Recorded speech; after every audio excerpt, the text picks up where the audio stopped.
What's going on, guys? Welcome to the Full Court Talk podcast. We have a very special episode. As you guys see, we have two new people. First up, we have my guy Jordan Lattimore. He was my sports editor at the State Hornet, and he works with the Kings as a digital media intern. What's up, man? How you doing? Doing good, man. I'm glad to be on the show, man. Good to see you Definitely, again. it's good to My see you. dog. Then we have Ben Cruz. He has worked with Bleach Report, Uninterrupted, Warriors World, Light Years Podcast, Two Jaboni Bro Podcast, Vover Audio, and he's currently with The Ringer / Spotify as a wrestler and or wrestle podcast manager with the NBA too as well, right? Yeah. I got both of the obsessions of my entire life covered. So that's all I do for work. But it's great. Thanks for having me. Yeah, of course. I'm glad to have you. I think this is gonna be a lot of fun. And then making his return after 3 episodes, Dylan, how you doing, man? I'm doing good. It's good to be back. I'm excited to talk about some Dubs basketball. Let's get into it. Yeah, we'll have a Warriors themed podcast. But before we get into that, since it's the new year, I want to talk about New Year's resolutions and our New Year's resolutions for our team. So, Jordan, since I know you're a Heat fan, what are your New Year's resolutions for Udonis Haslem and the Heat? Udonis has it's Udonis has my resolution. That if we can I get two resolutions? Let me get two. One of them is Udonis retiring after this year and him going away for a long time. I don't even want him courtside. I don't want to see him for a long time. And I love me some UD, but it's been enough. It's been enough. My real resolution though, I think for my team, it's to commit to a certain direction.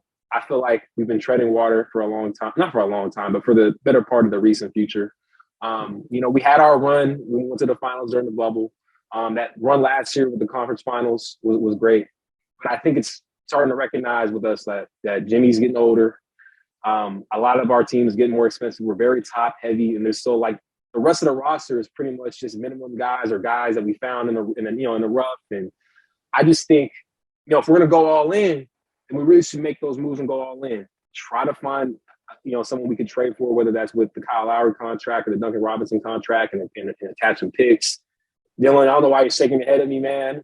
Who's that package? I don't know. I don't know. Robinson and Kyle Lowry.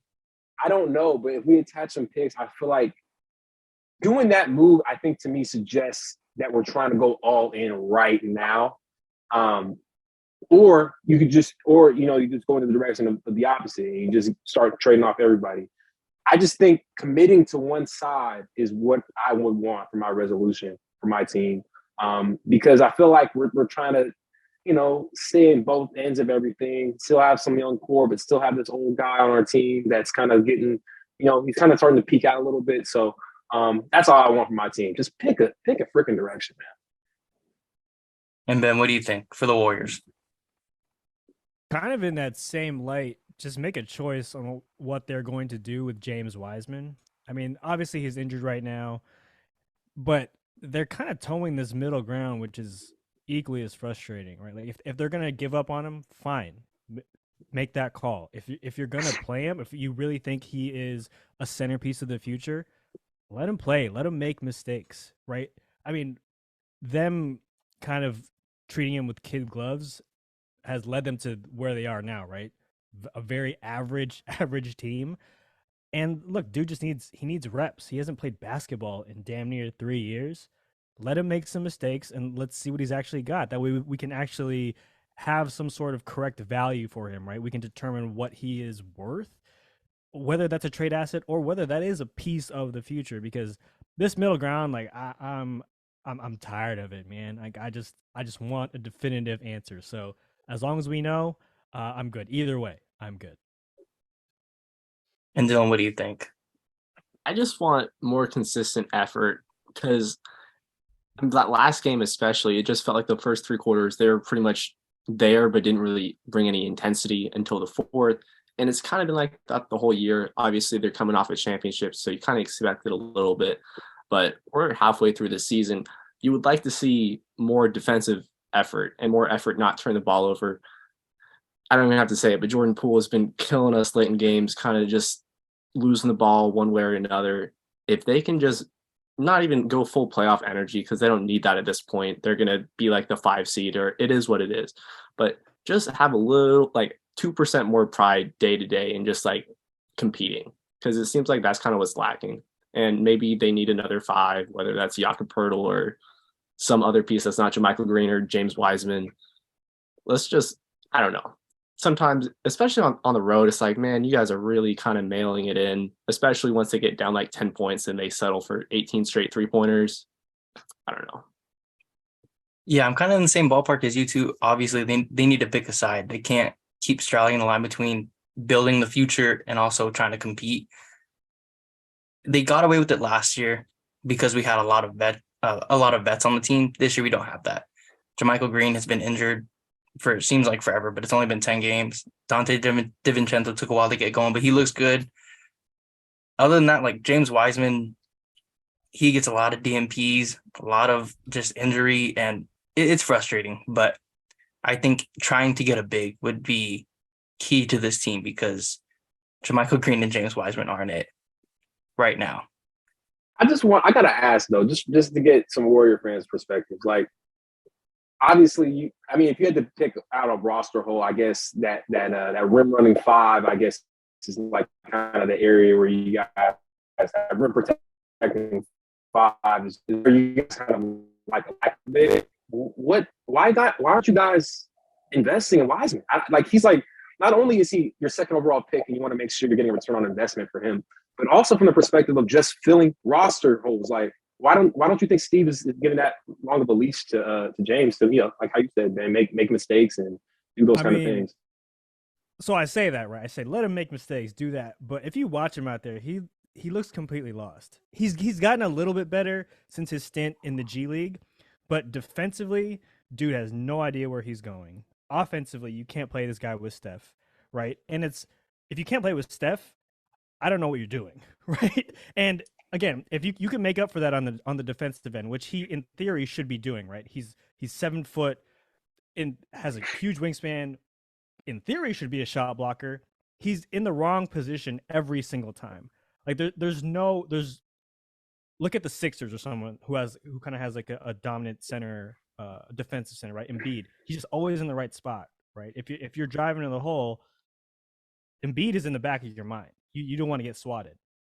People are driving with confidence against Wiseman, and that's what's frustrating. And he's trying, right? It's a faster game again. He hasn't played in a couple of years, but that's also just as frustrating to watch him not pick it up as quickly. And that's why he's not. That's why Kerr pulls him so quickly. That's why he doesn't get the benefit of the doubt, is because he's constantly just in the wrong position. And to play on Kerr's team and in his lineups, you just have to know positionally where you have to be at. You can make mistakes once or a couple times here and there, but consistently, when the consistent mistakes that Wiseman makes is probably what's driving Kerr, insane right now. And I think there is some salary cap implications. He's due $11 million next year. The Warriors are like really strapped down salary cap wise, so they're banking on the return on investment because it's not really going to be $11 million with all this salary tax or the luxury tax. It's going to be a higher number. And I just don't think that they see the return on investment. And that's why they're not even really giving him much burn. I agree. He did look better. There was that one game where he like defended without fouling, but it's a rare occurrence. And even his offensive numbers, like if you just look at the generic shooting splits, they're pretty solid. It's just everything that is not in the box score, where it's just he gets cut off by his own teammates on defense more than I've seen, like by anyone. I kind of think of him like the Kelly Oubre of post players, or I guess fives. But it's definitely the same basketball IQ for sure. He has no idea where to go on either end. And again, he's a young guy, but that's just the reality of the situation, right? This is the team he got put on, and that picked him, and it's a high IQ team, and if you're not with it, like you are not going to play. And that's just JaVale McGee, for as much as before he came to the Warriors, he was kind of classified as that, right? As a low basketball IQ guy. When he came to the Warriors, he knew where he was supposed to go, right? Rim run, be in this position defensively, and don't foul. And he did that. He did those two things, and that's why he's been in the league an extra couple of seasons. So it's just something Wiseman's got to figure out, or again, they gotta ship him out and figure out a way to bring back some pieces who know how to fit into the system. I also think that Wiseman's never been asked to play the rim runner. He's always been kind of a ball dominant guy. And also, he's a post player. The NBA isn't a post player kind of guy, like kind of league anymore. And I think Wiseman just doesn't fit on the Warriors, especially. I think he's really trying to transform himself into some kind of jump shooter, but it's not there right now. Well, I saw this comparison. I forgot who put it out there, but he wants to play like Cat. He wants to play like Karl Anthony Towns, right? And have that all around game, that all around offensive threat. But they need him to play like JaVale. And those are the two conflicting worlds, right? I'm sure Wiseman is trying. I'm not saying he's not working or he's not trying to fit in, but it just doesn't fit his current skill set anyway. And even down in Santa Cruz in the G League, yeah, he was getting buckets. He was putting up efficient scoring numbers, but it still wasn't in the ways that the Warriors absolutely needed him to do it in, right? Where you could see that it was going to translate to the big team. And he would have that leap similar to what Jordan Poole did when he went down there back in 2020. Yeah, I mean, if you look at sorry to cut you off, Bill. I just wanted to say, like, I mean, look at J. Poole and Santa Cruz. What he did in Santa Cruz, what they asked him to do when he got called up to the Warriors. Get buckets on the perimeter, like, isolations, right? Create basically, right? Create an offense off the dribble. James Wiseman, he's gonna go to the G League and go get 20 and 10 because that's what they need him to go do. But when he comes back up to the Dubs, they ain't gonna ask him to do all that and to face up and to hit spot up threes. They're just asking him to go rebound the ball and set really good screens. And it's one of those things where it's just I kind of not feel for Wiseman, but I kind of understand where his frustrations come from, simply because it's like he's being asked to do different roles in different spots. And he don't know which one he's supposed to do. So I definitely see where he's kind of coming from. I know I would have a lot of fun watching James Wiseman play like 30 minutes a game on a lottery team that like isn't really too interested in winning. Oh man, put him on the Spurs. I'd watch Spurs. Oh, him on the Rock. That would turn into a shit show, I think. But on the Magic, just imagine the length on the Magic. Oh, the Magic would be fun. How much does he play on the Magic though? I feel like he'd be riding pine. He might be. I mean, they might just run an all 7-foot lineup, right? Wiseman, Bull, Paolo, and then Mo Bamba at the 3. Mo Bamba and the older Wagner brother. So I think that Mo, not Franz. Yeah.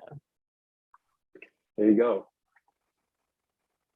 But do you guys think the Warriors right now, like, do you think they're legit contenders, or do you guys think that they have to make some kind of move? Obviously, I remember seeing the report saying that they could target length and size, or shooting and size. So do you guys think that they could make a move at the trade deadline? Jordan, why don't you start us off? For the Dubs, I think a lot of it is just trusting the process. I don't think there's any major move out there really, and I don't even think if there was one, it would be necessary for this team. I think they're kind of proven, they're battle tested. Obviously, you talk about like the Jakob Poeltls of the world and filling that 5, that rim running 5 and stuff like that, or maybe getting some more wings here and there that could, just do more of what that Warriors mantra is, which is just, playing your role hard, playing defense, shooting threes. But ultimately, I just don't see a reason for the Warriors to make that kind of leap or make that kind of move or sacrifice that kind of assets. Especially given the fact that the Warriors won last year. It's not like this is a team that's like they're always on the cusp and they're just trying to get over the hump and they need to make that big move. Kind of like the Raptors, like when they had Kawhi in 2019. Like they were always one of those teams that was in the conference finals, and okay, we're gonna make this move for Kawhi. Okay, we're gonna make this move for Marc Gasol. And it's like they had those win now moves to get over the hump. I don't see the Warriors as being in that same kind of position from a front office standpoint to want to go and do that. So I say just stick with what you got now. I mean, I think that's fair. And I was very much in that mentality, especially early on when they struggled, right? They go 0-5 in that first road trip. You kind of just shrug it off. I've done a lot of shrugging off, but we're literally at the halfway point. They're literally 41 games in, right? So it's enough of a sample size where you have some questions, right? And ultimately, I do think Jordan is right that they probably will stick it out because Steph is now back. He's going to find his footing. Wiggins just came back. They're rusty. So the Suns game, I could kind of understand. I didn't think it was going to be that bad, but the other thing it's probably a sign of relief is that, again, they're under 500, 20-21 as of today's recording, 8th seed in the West, and literally 5 games out from 3rd. You know what I mean? So if they go on a run, they might have home court in the first round. So it's not sounding the alarm time, but there's definite room for being concerned, right? Because they're not as good as they've been in any category, right? 19th in offensive rating, 21st in defensive rating, 22nd in point differential, right? It's these categories that typically during this dynastic run, if you want to look at it, they've usually been top 5. There was during the 73-9 year, their point differential was ridiculous, right? It was around I think it was 13.9, which was historic and kind of rivaled the 72-10 Bulls. So the fact that they are now literally in the middle of the pack, and even, technically, mathematically, a little bit below the middle of the pack, you understand the record. The record makes absolute sense. So it's, again, ultimately, I don't think they're going to do anything. They're not going to make a move. I think Kerr believes in what they have, and they're trying to get more pieces, right? And they go more adults on the court now, who kind of point to where everyone's got to go, and people like Poole are going to have to do less and less, where you can kind of maximize their efficiency. But I understand the alarm because I can hear it. It's faint. It's faint in the back of my head. But I also think they're not in as bad of a spot as it would seem, especially after the Suns game, right? After the first 3 quarters of that Suns game. Yeah, so much of the year has looked messy, but it's still Steph Curry, Klay Thompson, Draymond Green.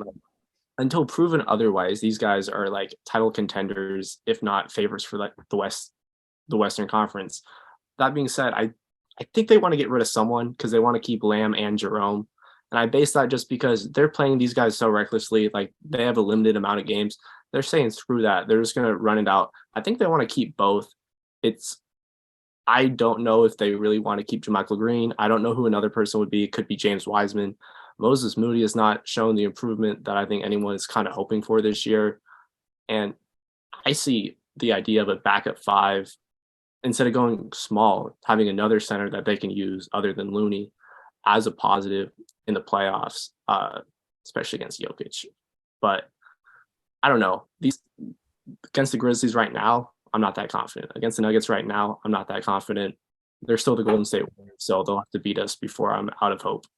But that is the troubling thing too, right? Is that these two-way guys who, when Anthony Lamb got signed to the team at the beginning of the year, I had to look him up. Who is this guy? And now he's playing massive minutes. He's being relied on to score and do everything for this team. His jumper is ridiculous. Can we just talk about that? It's one-handed. It makes no sense. And he can look, to his credit, he maximizes it, right? He's actually a pretty decent shooter. Still makes zero sense. The fact that they're relying so heavily on these two dudes, also part of the red flag and the alarms that are going off, where last year you kind of knew the 8-man rotation, right? And you could rely on it, right? And I'm off the bench, Otto, Bielitsa, GP2, Iguodala. There's adult in the room. Now we're hi Jerome. He's he's got cut by the Thunder. He couldn't cut the mustard over there. But you know what? He's gonna be the saving grace for the defending champion Golden State Warriors. It's a very strange spot given the fact that they are coming off a championship. But to your point, Dylan, there's still part of me that is, kind of echoing the Ric Flair saying, to be the man, you got to beat the man, and that's where the rest of the NBA is. I've seen more bad Warriors basketball than I have seen good in my entire lifetime, and that's what that's the smell that's coming through the screen. It's just this fringe playoff team that's in the end going to disappoint you a little bit. Yeah, I think that's all fair. I think the Warriors, they have been bad at times. They've also shown some good over the last homestand up until the Pistons. It was good. That Hawks game might have been the best. Yeah, till the last 3. The starting five is one of the best lineups in the NBA. I think 128 offensive rating, 107 defensive rating. So impressive. They're up there with the Kings, surprisingly. So Kings have one of the best lineups in terms of offensive rating, but defensive rating, they're not great. The Nuggets, good offensive rating, bad defensive rating. But other than that, like the bench is just not there. It's getting better as the weeks go on, but Jordan Poole has been kind of lethargic at times, seems uninterested. Uh, like last night, for the first 3 quarters, Jordan Poole disappeared. And then in the fourth quarter, he wakes up, drops like 15, 20 points. He can't do that on a nightly basis. He needs to show up for every quarter. DiVincenzo came around the halfway point, kind of dealt with injuries for the last couple of years, so understandable. JaMychal Green gets COVID leg infection. He's been gone for 10 games. Right? Yeah. That's wild. I don't know what's going on with JaMychal. What's going on with Kuminga? Kuminga, he got a foot sprain against Portland. He's, I think, rumored to come back this week. So we need him desperately. Defensively, he's been so good. Moody, I don't know. He seems like he's in the doghouse for whatever reason. I don't get it because he's looked decent at times, and we need the wing defense and the threes, but he's been shaky. And then can't stay in front of anyone, right? And yeah, that's what he was kind of expected to do. Is to he was supposed to be the GP2, not replacement, but a diet version of that. And obviously that role has gone to DiVincenzo. But yeah, Moody can't stay in front of anyone. And if you can't do that, I mean, again, you're going to have a short leash, right? If you're making mistakes defensively like that, you can he can still shoot. He's actually a pretty solid spot up shooter, right? Defensively, not there yet. And will he ever have it? I don't know. There's a reason he was the 14th pick, right? As opposed to, one of the top 7 picks that year. So it's interesting. It's also he's in year 2, and I think we might have thought he was going to make a bigger, or the expectations for him, strangely enough, were probably bigger than Kuminga. I agree. Yeah. Everyone thought of Kuminga as almost like a bonus for this season. Moody was the guy people had deemed going in that, he's going to be a rotational piece, no problem. And has that affected him? Maybe. I don't. It's tough being. How old is Moses Moody? Like 21. He's 21. Yeah, right? 21. So it's totally understandable too, right? Where you could struggle in kind of your second year once everyone kind of knows your game, and no, you're not sneaking up on anybody anymore. Yeah, I also wanted to say, like, this kind of what your point is it kind of captures the whole dynamic. I think what we were talking to earlier about, like, Miami, where it's like the Heat can't really pick a side of what direction they kind of want to go in. I think what we're seeing from the Warriors right now is the risk that comes with trying to extend a dynasty through the draft or through young players, as opposed to what you guys are used to, which is filling those holes with strictly just vets, like a bunch of guys that are willing to play for cheaper contracts for the minimum, and they fill those holes well, right? Because they've been in all these tough playoff spots, and they've been in the trenches and done the real hard experience of the NBA. Whereas guys like Moody, if you're relying on Moody to be Gary Payton in his level defense in his second year, I mean, that's cool, but that's the risk you run because he's still 21 years old. Same thing kind of goes for Kuminga in a sense, right?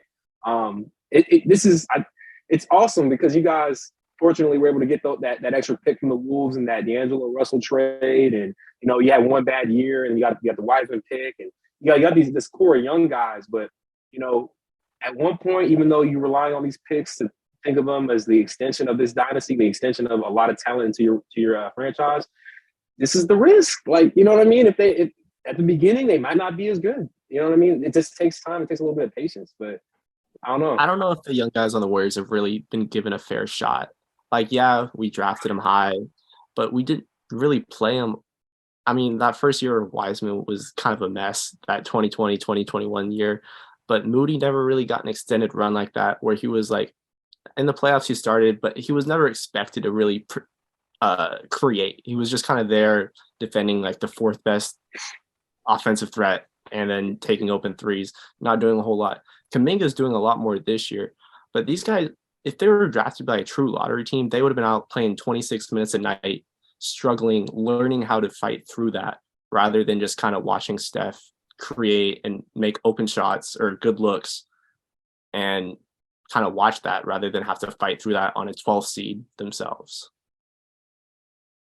That's why I was never really a fan of the two timeline thing, right? Because at some point it's just never worked, right? And to their credit, I don't think anyone realized that Steph would still be playing at this level at 34, right? Everyone assumed that he'd just be on the decline, when in reality, he's probably playing his best basketball, in a couple years. And just the way that his game is, again, and the way that kind of medicine and how these guys take care of their bodies now physically, he could be playing for another at least 4 years at this level, potentially. I'm not saying he's going to, but that is potentially there. And again, that with these draft picks, you don't have, I mean, again, to Dylan's point, if they were on a worse team, they were on a true lottery team, they get all this time to do that. Look, no one is wasting 4 years of Stephen Curry's elite level play. And if they do, if this is what it is, if they decide to keep going down this route, again, it's almost malpractice. No, not it is malpractice. Do not at least try to maximize the window of one of the best players, the best player the franchise has ever had, but one of the best players to ever play the game. And they just have to.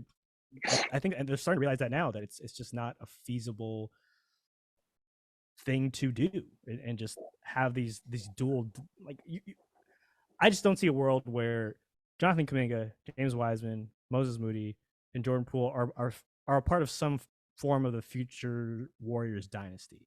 Maybe a couple of them, not all four of them.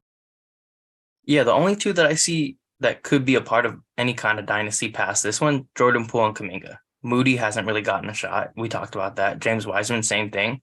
But it still seems like the Warriors ownership is kind of harping on Steve Kerr to get Wiseman out there. Because, I mean, last night, Zaza Pachulia, I guess, leaned over to Joe Lacob and said, man, it'd be really great if James Wiseman was here. It's like, I don't even know if he would be on the floor if he's healthy, right? At this point, I'm concerned with James Wiseman. And that brings us to what we can talk about next. What should the Warriors do about James Wiseman? Do you trade him? Do you keep trying to develop him? It's been 3 years. He's played, 58 total games, 39 his first season. He didn't play the second season due to his torn meniscus from the season before. He's played 19 games this season, a lot of DNPs, sent down to the G League, and this ankle injury. So what should the Warriors do with James Wiseman? I think it sucks, man, because I really like the potential of James Wiseman. I really do. I watched him a decent amount in high school. Obviously, when you got to college, that whole debacle happened. But I thought, pre-draft, or even before that year kind of started, everyone thought the Warriors were going to be pretty good. So no one really thought of the Warriors ever being a team that could go get Wiseman, right? So you're kind of looking at the teams and like, okay, he could fit here, he could fit there. They need a big. And then he ends up getting drafted by the Dubs, and it's like, okay, he has all this talent, but they're probably going to ask him to do less. And it's just like, it just hasn't worked out. And ultimately, I think the Warriors should probably look to move on very soon. That all being said, though, I don't think I say that thinking Wiseman's going to go somewhere and not be productive somewhere. I think he has the potential, if he gets in the right situation, to bring a lot of value to a team. I just don't know on this particular team with this particular timeline that's ever going to happen. So I would say I would look to move on as soon as before this trade deadline. If not, in the very near future after that. I mean, ultimately, if there's a Jakob Poeltl trade on the table that involves James Wiseman, sure. I don't know if Jakob Poeltl is the exact secret recipe or the last ingredient for this recipe that you want or that you need to deliver a championship, but at least he's a usable big man, right? At this point. That being said, I don't think they're going to trade him simply because of how high Joe Lacob and the ownership and upper management just believe in this dude, right? And I mean, again, Wiseman's first game in Santa Cruz, Joe Lacob is down there, right? This man traveled all the way from San Francisco to Santa Cruz, a billionaire, to support this guy. And that's great. It's not working out yet. And again, it's wild that he's only played 58 games.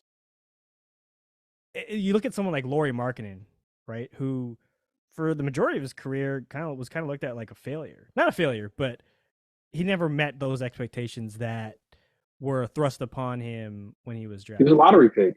Yeah, he's a lottery pick. And now he's kind of found something over there in Utah, which is great, but it also took a while. So it's this dueling mentality of we want Wiseman to be good right away. Again, he's 21.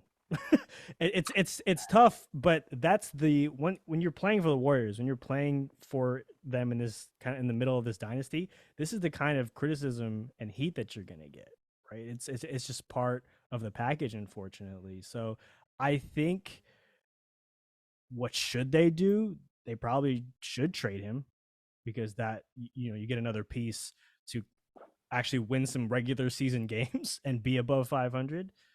I ultimately think they stand pat and he sticks around for at least through. And if I was the GM, obviously I'd want to keep the very talented 21-year-old center, but it's the Warriors. They're in this kind of conundrum financially. And if you do keep him and then he's playing on the option next year, then you're going to have to re-sign him. And I don't see the Warriors re-signing him long-term, like very much at all. Obviously, it's still early in the process, but what has James Wiseman shown the Warriors? Like, yes, you should put $80 million on me for the next 4 years. I think a team that has cap room and that is looking for an identity could justify, like, yes, we should give James Wiseman long-term money. I just don't think so with the Warriors. I think Jakob Poeltl could help. He's a big that can pass and rebound, which I think are two things that the Warriors could really use. And I like James Wiseman. I like James Wiseman so much. I'll be listening to him rap. I'll be going to SoundCloud. Like, let's do a James Wiseman. You're a real fan. That's Jeez. dedication. But it just is a bad fit. They're trying to fit a circle piece into a square peg right now. And this is kind of what you get. Yeah, I mean, he's pretty much damaged goods at this point. It's going to be hard to trade him. It's kind of hard to value him, especially with the injuries. There's not really much tape on him. There's 58 games. He didn't play anything in college, and you don't really know what kind of play style he has because he's never been asked to kind of showcase his skills at the NBA level. I think Poeltl would be a nice fit if you could somehow get, I guess, Josh Richardson. He'd be a nice vet to add, but I saw Bobby Marks pull out the Hornets Warriors trade, PJ Washington and Mason Plumlee for Moody and Wiseman. And I don't know if I'm like going insane because the Warriors just haven't played well. And I'm like tricking myself into thinking watching Mason Plumlee shoot left-handed is a good fit for the Warriors, but it's decent because Mason Plumlee's kind of what the Warriors need in terms of fit. A center that can kind of do a little bit of everything, can pass. PJ Washington's more of a rental because there's no way we're going to sign him again, but good forward that can shoot, score a little bit, decent on defense. But at the same time, it's like you're going to lose the trade no matter what. If you trade Wiseman, you're going to lose the trade because you're giving up on a young player for a win-now move. But what do you guys think about that Hornets trade? I think it's a decent deal. And I just want to see what Dylan would react when I said that. Giving up two lottery deal- picks for Plumlee and PJ deal- Washington is tough, man. I bought into the hype on all of them, man. Kuminga, Wiseman, Moody, J. Yeah. Poole, PBJs could stroke it, man. So if they formed like a boy band, like a little hip hop group, you're repping that thing. You're repping that thing. At that core group of young guys. I want to hear about what they be rapping about in Congo. I don't want to hear Moody rap. I don't think Moody got much to rap about. J. Poole sang the hook. Definitely. I can see that. Going back to that trade though, I think it's a trade like it. I mean, I don't see like the potential in that from the Warriors' perspective, where they would be super inclined to do that unless there's like maybe some, I don't know, extra draft capital involved and all the other deals aren't as lucrative. So I get that from that standpoint, but I don't know. I just don't. I don't. PJ, like, again, PJ Washington would be like the big asset you would recoup in that kind of trade. But again, to your point, Spence, I don't see y'all re-signing him and paying even more that luxury tax. And then also, I mean, he's a small ball five. I don't think y'all. I mean, Kayvon Looney, he's not that tall, but I consider him like a smaller five. Draymond's one of the greatest small ball fives of all time. Like, I don't think it's that hard to find a small ball five that can fit in y'all system. It's about finding that rim protecting big in you guys' system. And I don't think moving Wiseman for Washington gets you guys any closer to that. And it's I didn't even mention Plumlee. I'm just an anti-Plumlee human being in general. So that one's a tough pill to swallow. I mean, it makes sense from a basketball standpoint. I just don't know if I could sign off on it from a, oh, we got to root for a Plumlee. That feels dirty. But I mean, would they be improved in the immediate? I just don't see any way that they're seriously considering that. Given who they are, given what, the amount that they've touted Wiseman, especially with them drafting Wiseman second, and then the Hornets grabbing LaMelo. Like, I don't know if they're looking to get them both the second and third. And pick if you're the Hornets, think of how draft, you know what I fast mean? you take that So deal. Yeah, Running to the phone. Oh yeah, if you're the Hornets, easy. 1,000%. I mean, the amount of lobs that Wiseman's catching from LaMelo is through the roof, right? That fit actually might make sense. They'd be terrible defensively, but offensively might be kind of nice to kind of see that. I don't see that trade happening, but I guess we've seen weirder things. I could see why Bobby Marks thinks it makes sense from an immediate basketball standpoint. It probably does. I just long term that feels rough. It reeks of desperation to me. Like, if the Warriors are 6 or 7 games, maybe they pull it, but I don't want PJ Washington and Mason Plumlee on the floor for the Warriors. I just feel like if y'all really are going to look to trade Wiseman, I think it would be what you would cover in a deal in return is someone who could serve the role he's failing to reach, right? Which is, again, a guy who rebounds, runs the floor, sets good screens, can catch lobs, all that kind of stuff, without doing too much, without trying to force his shot too much. And Plumlee doesn't do that for me. PJ Washington doesn't do that for me. Jakob Poeltl does that better than those guys do. You know what I mean? Like, that's the kind of mentality they're going to probably have looking for any deal on the Wiseman front, in my opinion. I have a question for y'all. Shoot. This is hypothetical. Sorry for going off the rails, Spence. Hypothetically, you're Bob Myers in July, and his contract gets extended in this hypothetical. Draymond opts out of his option. What are you offering him?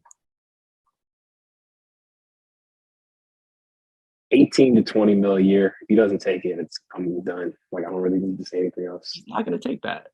All right, see you later. Where's he gonna go? Hey, where is he gonna go? Where is he gonna get more money than that? Lakers. Okay, Lakers can go ahead and do that, man. Go ahead and do that, man. Y'all can be terrible with it. Oh, TNT too. Yeah. Well, you already got that contract, right? So you want full time? I think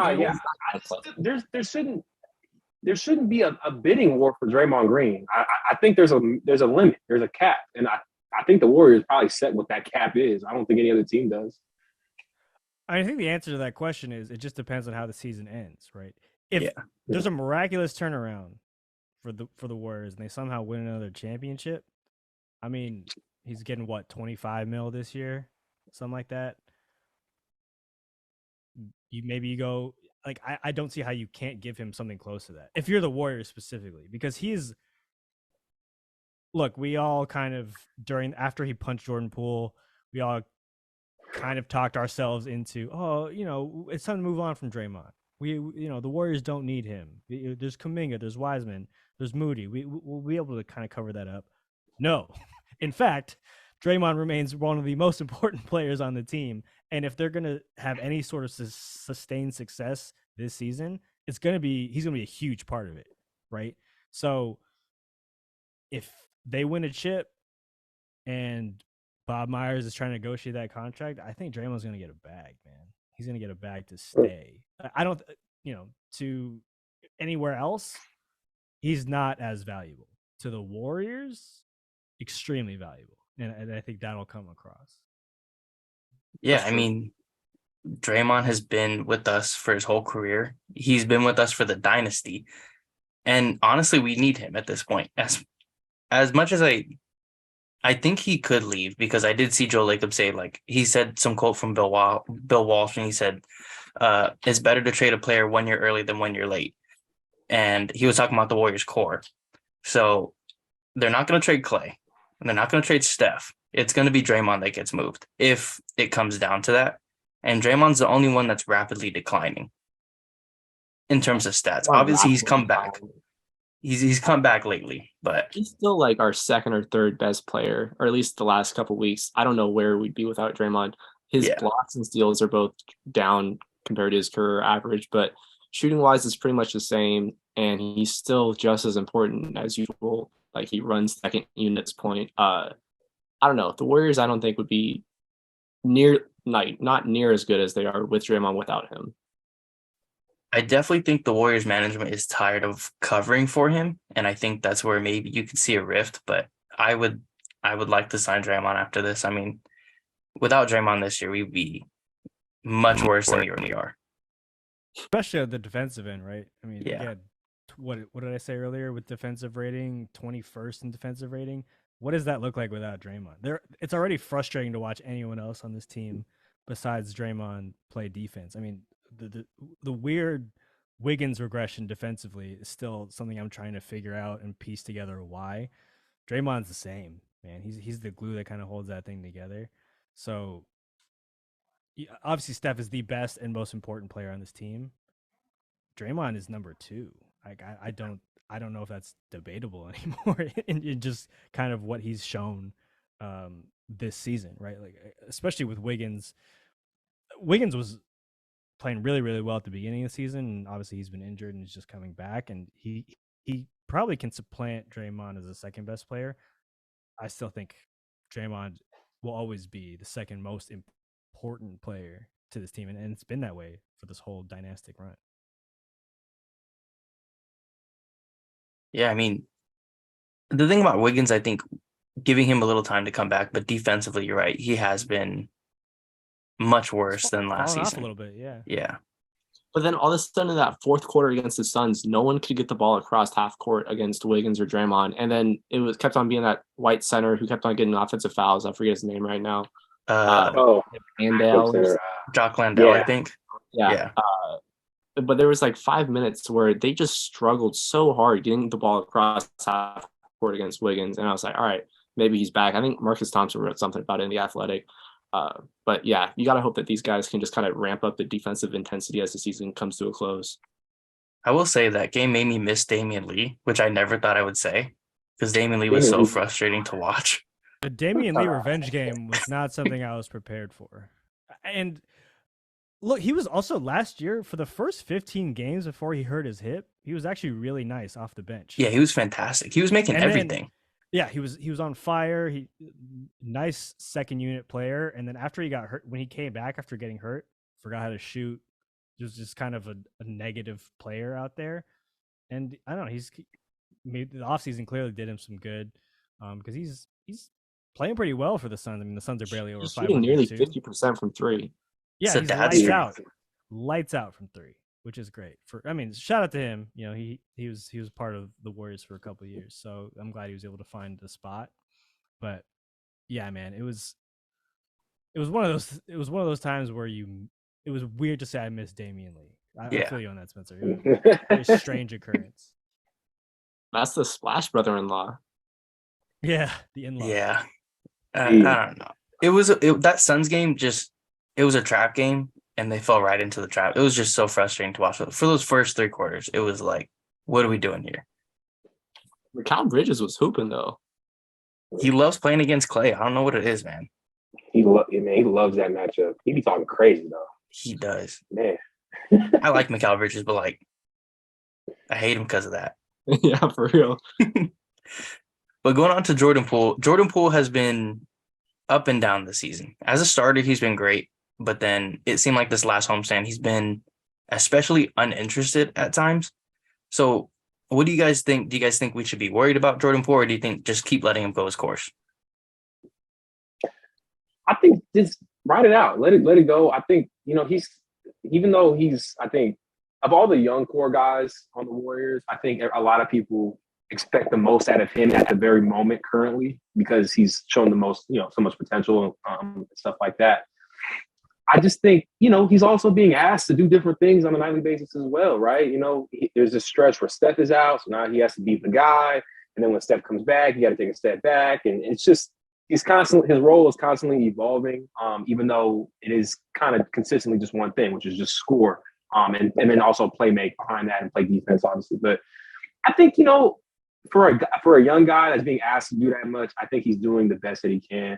And I think, once he gets into a role this year where it's the most consistent and he's seeing the same stuff over and over again, and he's not having to change his habits or how things are going or his minutes and stuff like that, I think he'll find a groove. And I think, time will help J. Poole figure everything out this year.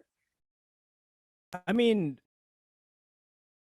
I understand the worry. I'm wondering if we're all worrying about this. It doesn't get extension. You know what I mean? Because from a number standpoint, he's fine. I mean, the 3-point percentage is freaking bizarre. I don't know why this dude forgot how to shoot a three. He's literally shooting the same 3-point percentage as Draymond Green, which is that's not territory you want to be in. They're both shooting 31% from three.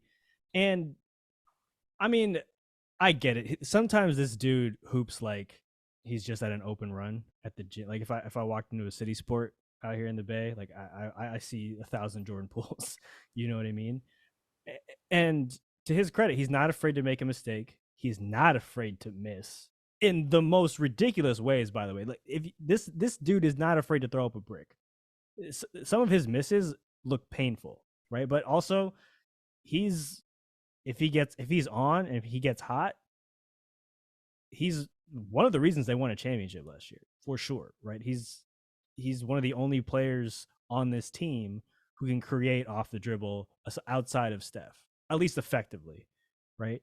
So ultimately, I think he'll be fine, and he's kind of been playing outside of himself a little bit in terms of efficiency, but also, I mean, Steph was out for damn near a month. Wiggins was out for almost a month, right? Clay's been in and out of the lineup because he won't play on back end of back-to-backs. And I compare it to just, when your parents are out of town and you have the house to yourself, you're down to throw a party and do some, some stuff that you're not supposed to do. And that's Jordan Poole at the end of games, just dribbling off his foot, So now that Iguodala's back now too, and the team's starting to round into form, I don't know I think he'll start playing better. Will that translate to wins and improvement on the defensive end, which is where you would hope to see that from JP, and that hasn't come at all. I mean, he's still on the defensive end. He's still someone you can easily target, right? And you just call for him on a switch, and it's probably a bucket. I think he'll be fine, eventually, but I get where the concern is coming from, especially after the new contract. I get that. This is just the Jordan Poole experience. He's 22. He just inked his first long-term NBA deal. And he has such a fun play style, or fun at times, because it can be so frustrating to watch Jordan just do a little bit too much. And the Warriors have thrown him like 5 games where they don't have Clay, Draymond, Wiggins, or Steph. And it's like, all right, Jordan, like, go do your best. And yeah, he's going to shoot like 8 for 25 and 2 for 12 from 3, just because he's taking, like you said, ridiculous shots. And maybe the basketball IQ isn't where you'd want it to be if you're like Bob Myers and Steve Kerr. Because that game against the Hawks where Clay had 57, there were so many times where it was like, dude, like, why are you trying to create for yourself when this dude's like making everything and carrying you guys to a double overtime win? Like, why are you trying to like dribble 18 times? Like, just move the ball, like find Draymond, find Clay. It doesn't have to be like this. I think there's growth to be made, but he is playing outside of his role. He's not supposed to be the main creator on a contender, which he is kind of playing right now. So I think once Steph comes back, once he's more comfortable in his role, like Jordan said, we'll see his efficiency rise. I'm not too worried about it. He's so young, and there's something he does every single game where you're like, holy shit. Like, he has the best layup package. It's phenomenal. Yeah, and I mean, at the very least, he is at least committing to what he wants to do. At the beginning of the season, it was a lot of dribbling, a lot of side to side dribbling, right? No penetration. And it appeared like he wasn't looking to shoot, which was super bizarre because he's a good shooter. And was he still concussed from the punch? Maybe. I don't know. But now at least he's putting him up, and you can kind of have to respect him, play him for the shot as well as the drive. So he's back to that dual offensive threat a little bit. Again, the efficiency numbers aren't quite there yet, but also, look, if I got punched at work and then I had to come back to work I'd probably be out of sorts for a couple of months. I'm just putting it out there from the human standpoint. And he's still averaging damn near 21 points a game. And look, points per game is not exactly the telling stat of how whether that translates to winning basketball, and clearly it hasn't yet. Ultimately, I think once they kind of get everyone on the same page, he'll be fun. And it's just a matter of where the team figure the rest out.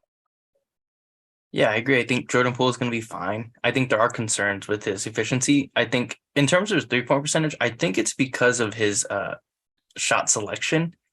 The amount of step backs and side steps, I think that's why it's going down. It's not as much rhythm shots. He's getting more of difficult shots, and it's really difficult to get any kind of rhythm off of these misses. And I think that's what I'm going to chop it up to.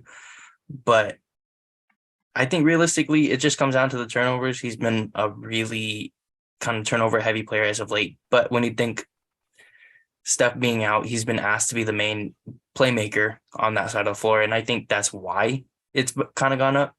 And like Jordan said, like, he's been out of his role. He's kind of been thrown into a bunch of different kind of aspects of the game. And I think that's probably what it is. I'm not going to be too concerned about Jordan Poole. It's not like he's putting up stinkers every game. He's not averaging 10 points on like horrible efficiency. That 20 points is needed right now. Jordan Poole will be fine. And I think when the team comes together, the Warriors will be fine. But it's just getting to that point is the frustrating part. Yeah, 100%. And then, like, think about it too. That last year when Steph was on the floor and Clay was kind of coming back and he was finding his rhythm, and Wiggins was an all-star starter. He was shooting the rock at the ball and, playing both ends. Jordan Poole has all the room in the world to just kind of like get open shots and, exploit mismatches and get switched on the guys that can't guard him. And now it's like all the eyes and attention is on him. So managing that, coupled with, the not the best of the world shot selection, it's just going to lead to, a lack of efficiency. But I think time will help everything, and health obviously will help him find more success down the stretch of the year. And the expectations have changed so drastically in a short amount of time. Like, just like last year, it felt like Jordan Poole was found money. Like the end of the first round, he was not good at the beginning of his career.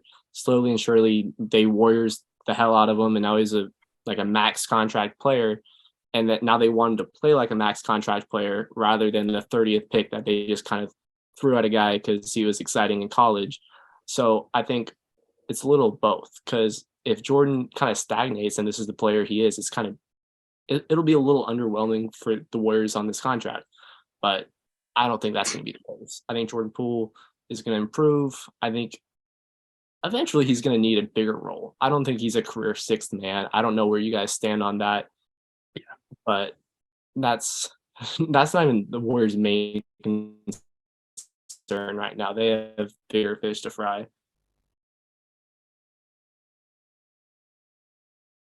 I mean, if he's a career six man, you're paying him $30 million to come off your bench. It's not a great look. It's like Tyler Hero in the Heat, right? Harlem's new dad. Is that his new kid's name? Harlem Hero. What a hell. Yeah, I don't know what's going on with him, man. He's doing his own thing. That's your franchise. That's the face of the franchise. It is my thing. He's about to be soon after Jimmy leaves. Jeez. But man, we're hanging in there. Here, we give you Wiseman for Bam and Jimmy. All right, man. We need to look. The sound you hear is Bam. You're not that going to sound get Bam. that sound you hear is Joe Lacob collapsing at the cost of that on the luxury tax. This dude Spencer be hitting our group chat with these Bam out of value trades. They're not going to happen, Spence. James Wiseman for Bam? Don't you want to see him get a ring? No, not with y'all. You guys were close. I'd love Just to give him a one. ring. No, y'all can have UD. Y'all can have Udonis. Will he retire his number? They will, right? Yeah, they will. They went to his house. They begged him to come back. I think he's gonna retire his own number. Like he's gonna go up to the rafters and just put a jersey. That is up some there. Udonis Haslam stuff right there. Retiring his own number. That is something he would do. My God, man, sucks. That's why you play like him. Oh, is that your play style? A lot of mid range.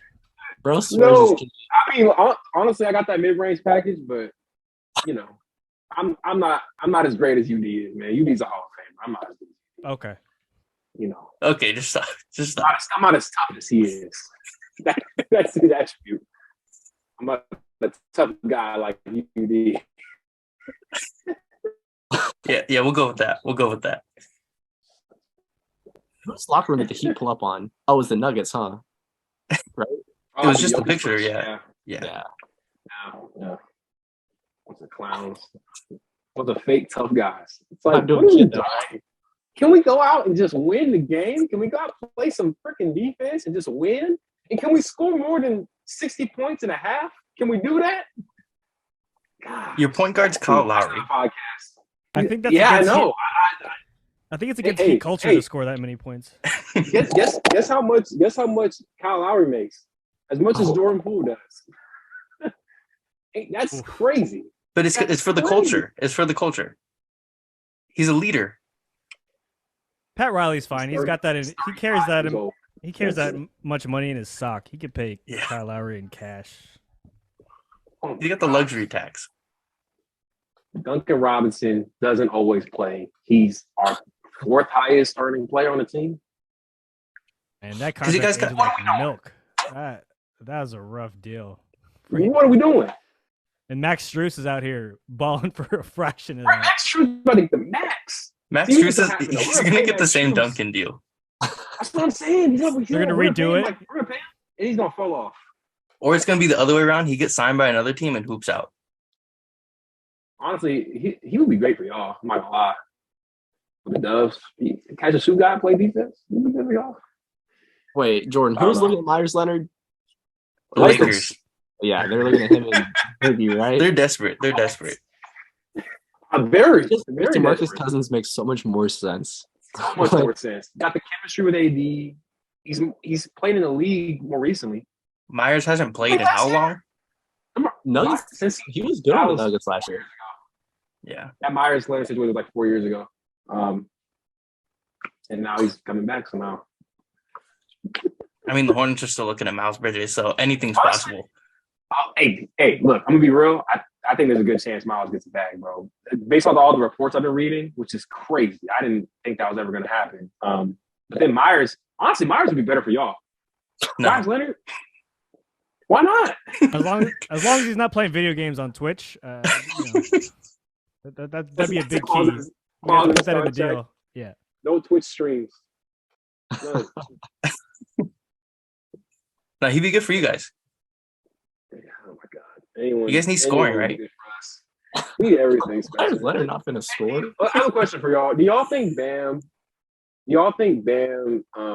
without Tyler, like let's just say he had his own like kind of team. And I don't mean his own team like a team built around Bam, but I mean like if he was like more of an offensive focus on another team, do y'all think he would be averaging like 25 a game and could be an all-star? Or do you think he's like always just gonna be like a high-end role player? Like what do you think is the ceiling on Bam is basically what I'm trying to say or ask. I don't see him Because I as go back and forth on all the time. That sounds a little What? bit high. He can be a really like kind of like Sabonis this year with the Kings almost. Like I feel like he can. Bam's low-key already on that level already, but I feel like there's a little bit more to what he's shown with the Heat, but I don't think he's going to be like a 25, 10, and 7 guy like other play. Like that's like Jokic pretty much. Like that's I don't know. It's not super common at all. No offense to Bam. He's like a rich man's Udonis Haslem. I might as well just go cop a jersey at this point. I need a UD jersey now. You need a poster. Show some respect, man. He's gonna play until he's like 55, and then he'll join the coaching staff. That's my thing, Spencer. He could have just been an assistant coach. We've done it before with Juwan Howard, the player coach. Give him a seat on the bench. Give that spot to somebody. I can play. You guys should just give it to some white dude in the G League. Max Strus have a brother? Play him then. At least have him play. We could re-sign Joel Anthony. Or is it Joel Anthony? It's Joel Anthony. I want to say Joel Anthony. Trivia right there. Joel Anthony. I need to come back for our team. Norris Cole. Norris Cole is going to start over Kyle Lowry. Go to flat top. Wow. Miles Chalmers. You get Miles Chalmers. Norris Cole was a bucket, man. Come on. That's the Miami Heat were so fun. Now the Bam, I think Bam. It's funny you bring up Sabonis. That's literally what I was gonna say. Like I think you see kind of like, I mean, you look at Bam. What is he? He's like a smaller, big. He plays so like posing and so like athletic and dominant, right? That he puts up really good numbers and poses well on the defense really well. I just think you compare him to a guy like Sabonis offensively. I think Sabonis is a lot more skilled, especially facing up at the high post. He can pass, dribble, shoot, the entire package. Bam can too. He does they do the dribble handoff with him a lot too. He can pass. I just don't know if he's in the exact situation that's going to command for him to exploit all of his offensive versatility. And that makes me also question is how capable is he? Is it one of those things where they don't really trust him to have that much responsibility offensively, or is it just because he has all these other components around him he has to feed, and Tyler and Max and Jimmy, that he doesn't even, you know what I'm saying, like get to show off his offensive bag that much, So I'm a Heat fan, and things are just going downhill, man. Just sucks. The plethora of riches of the offensive Miami Heat, man. You guys are too blessed. That was Nikola Jokic, man. Barely plays. That's the Sioux Falls Skyforce. They probably got a better idea of how good he is than we do. You know what I mean? That's usually where he'd be playing. That's tough. It's tough. Okay, maybe Bam will score 20 one year. Maybe 25. Maybe. Hopefully. But with Jimmy there, it's kind of tough because he soaks up a lot of the touches. He does. He soaks up a lot of the touches. I do love what I see out of Tyler this year, though. I'm not gonna lie. Tyler's been great down the stretch. That's what's really gotten better for him, I think, because especially with given the limited offensive arsenal we have.